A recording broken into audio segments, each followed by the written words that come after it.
जय माता दी। चौथा अध्याय, इंद्रादि देवताओं द्वारा देवी की स्तुति।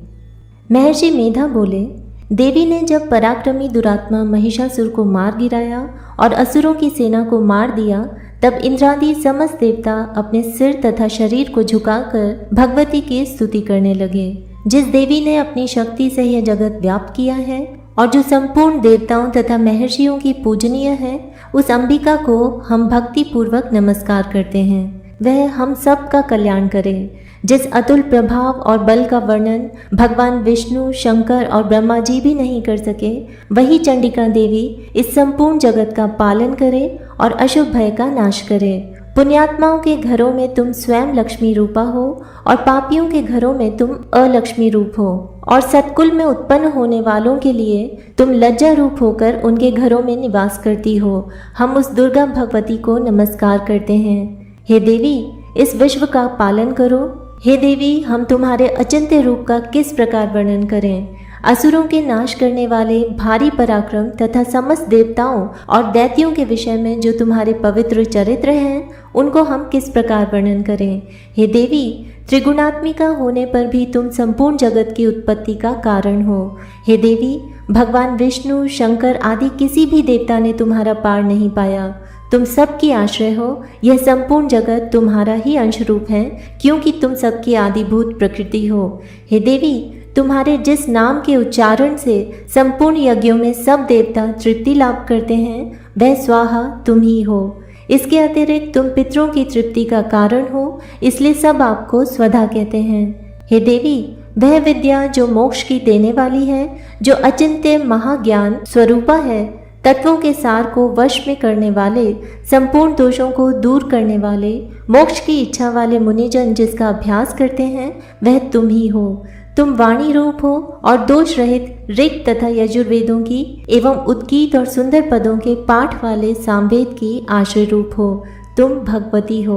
इस विश्व की उत्पत्ति एवं पालन के लिए तुम वार्ता के रूप में प्रकट हुई हो और तुम संपूर्ण संसार की पीड़ा हरने वाली हो। हे देवी, जिससे सारे शास्त्रों को जाना जाता है, वह मेधा शक्ति तुम ही हो, और दुर्गम भवसागर से पार करने वाली नौका भी तुम ही हो। लक्ष्मी रूप से विष्णु भगवान के हृदय में निवास करने वाली और भगवान महादेव द्वारा सम्मानित गौरी देवी तुम ही हो। मंद मुस्कान वाले, निर्मल पूर्ण चंद्र बिंब के समान और उत्तम सुवर्ण की मनोहर कांति से कमनीय तुम्हारे मुख को देखकर भी महिषासुर क्रोध में भर गया। यह बड़े आश्चर्य की बात है। और हे देवी, तुम्हारा यही मुख जब क्रोध से भर गया तो उदय काल के चंद्रमा की भांति लाल हो गया और तनी हुई भौहों के कारण विकराल रूप हो गया। उसे देखकर भी महिषासुर के शीघ्र प्राण नहीं निकल गए। यह बड़े आश्चर्य की बात है। आपके कुपित मुख के दर्शन करके भला कौन जीवित रह सकता है। हे देवी, तुम हमारे कल्याण के लिए प्रसन्न हो। आपके प्रसन्न होने से जगत का अभ्युदय होता है, और जब आप क्रुद्ध हो जाती हैं तो कितने ही कुलों का सर्वनाश हो जाता है। यह हमने अभी अभी जाना है कि जब तुमने महिषासुर की बहुत बड़ी सेना को देखते देखते ही मार दिया।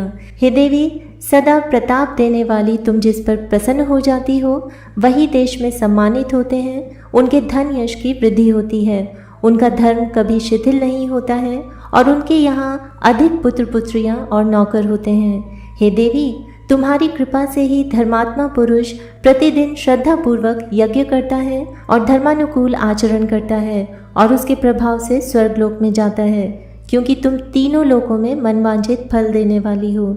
हे माँ दुर्गे, तुम स्मरण करने पर संपूर्ण जीवों के भय नष्ट कर देती हो, और स्थिर चित्त वालों के द्वारा चिंतन करने पर उन्हें और अत्यंत मंगल देती हो। हे दारिद्र्य दुख नाशिनी देवी, तुम्हारे सिवा दूसरा कौन है। तुम्हारा चित्त सदा दूसरों के उपकार में लगा रहता है। हे देवी, तुम शत्रुओं को इसलिए मारती हो कि उनके मारने से दूसरों को सुख मिलता है। वह चाहे नर्क में जाने के लिए चिरकाल तक पाप करते रहे हों, किंतु तुम्हारे साथ युद्ध करके सीधे स्वर्ग को जाएं, इसीलिए तुम उनका वध करती हो। हे देवी, क्या तुम दृष्टिपात मात्र से समस्त असुरों को भस्म नहीं कर सकती।